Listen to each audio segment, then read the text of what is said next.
Salut les amis, j'espère que vous allez bien. Bon, là, j'ai froid. Oui, ils m'ont donné froid, ces jeunes-là. Ils sont hyper dangereux. Le Real vient de gagner d'un score de 3 buts à 0. Est-ce que vous vous rendez compte? Mais là, on a des blessés. Mais avec tout ça, on arrive à gagner. On a perdu Vinicius, on a perdu Tchouaméni, on a perdu Camavinga récemment. Mais avec tout ça, Carlo Ancelotti, il arrive à enchaîner des victoires. Franchement, en plus, après les trêves et tout, on sait que c'est compliqué. Sans vous mentir, je ne pensais pas que le Real allait faire un bon match aujourd'hui. Parce que déjà, on n'a pas Vinicius en fait. Alors que quand il y a Vinicius, avec Rodrigo, en fait, il y a cette connexion. Mais aujourd'hui, sans Vinicius, je pensais que Rodrigo est devenu un autre joueur en fait. On dirait que c'était le R9 d'avant. Non, franchement, ce match, oh là là, le Real.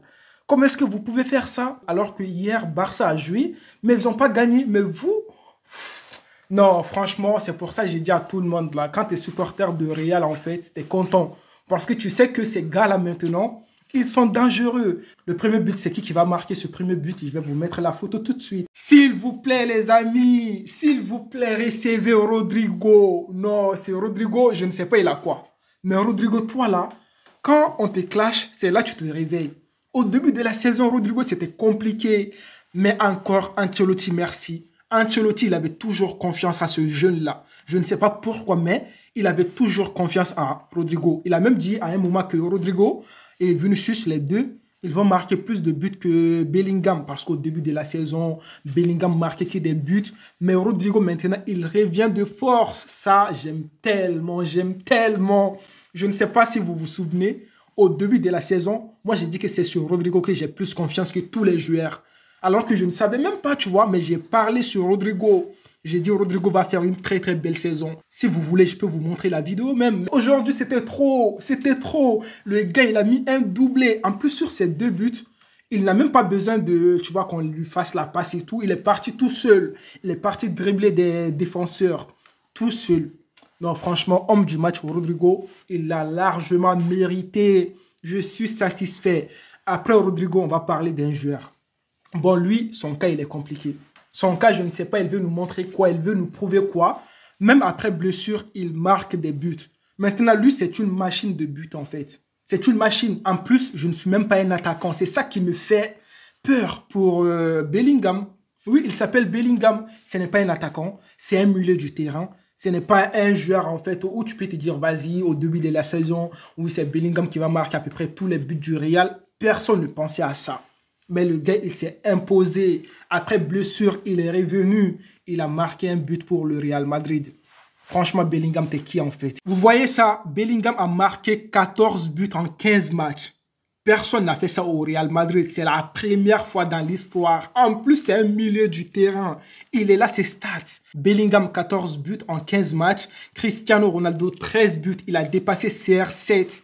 Ah là, il a dépassé aussi Di Stefano. Lui aussi, il a marqué 13 buts. Bellingham, incroyable Bellingham. On ne regrette pas du tout de t'avoir acheté au Real Madrid. Mais tu nous sauves. Après ça, les amis, après Bellingham, je dois parler de nos défenseurs. Aujourd'hui, c'était impeccable. Déjà, gardien de but, c'était bien. Défense, Mendy, il a fait un bon match. Physiquement, il était là, même s'il a perdu quelques balles et tout. Mais il était là dans le match. Et puis aussi, non, Carvajal. Carvajal, lui, je ne comprends pas.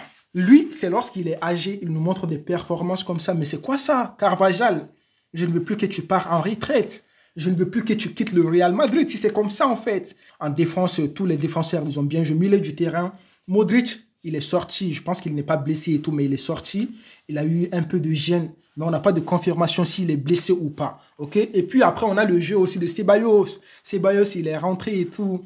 À la place de Modric, il a fait un bon match. J'ai bien aimé son entrée dans le jeu, même si je sais que c'est compliqué maintenant et tout, parce qu'il y a beaucoup de milieux du terrain. Pour avoir sa place, en fait, il faut montrer des belles performances. Au Real, ce n'est pas facile maintenant. Après, Toni Kroos a fait un bon match. En attaque, Roselu, il a raté une belle occasion. Roselu, on a besoin de toi. S'il te plaît, gère-toi. Parce que là, Bellingham, il a fait un bon match.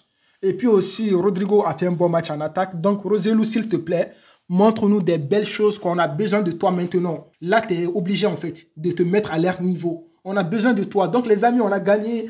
Maintenant, on est à 4 points de FC Barcelone. Ça nous fait plaisir. Et puis, on est premier du classement provisoirement. Si demain, Girona perd le match, on est content, on est premier.